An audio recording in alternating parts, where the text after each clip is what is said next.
میرے آقا کی شان اتنی عظیم ہے کہ میرے نبی کریم صلی اللہ علیہ وآلہ وسلم اگر مکے میں ہیں تو ذکر قرآن کے اندر، میرے نبی اگر مکے میں ہیں تو ذکر قرآن کے اندر، حضور مسجد نبوی میں ہیں تو ذکر قرآن کے اندر، حضور سفر میں ہیں تو ذکر قرآن کے اندر، حضور حضر میں ہیں تو ذکر قرآن کے اندر، حضور غاروں میں ہیں تو ذکر قرآن کے اندر، حضور سواری میں ہیں تو ذکر قرآن کے اندر، حضور خلوت میں ہیں تو ذکر قرآن کے اندر، حضور جلوت میں ہیں تو ذکر قرآن کے اندر، حضور پہاڑ پر ہیں تو ذکر قرآن کے اندر، حضور میدان بدر میں ہیں تو ذکر قرآن کے اندر، حضور غزوہ احد میں ہے تو ذکر قرآن کے اندر، حضور غزوہ تبوک میں ہے تو ذکر قرآن کے اندر، حضور غزوہ حنین میں ہے تو ذکر قرآن کے اندر،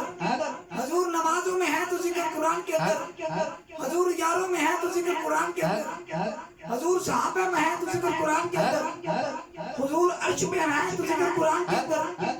حضور فرش پر ہے تو ذکر قرآن کے اندر، بلکہ حضور کی گفتار کا ذکر قرآن کے اندر،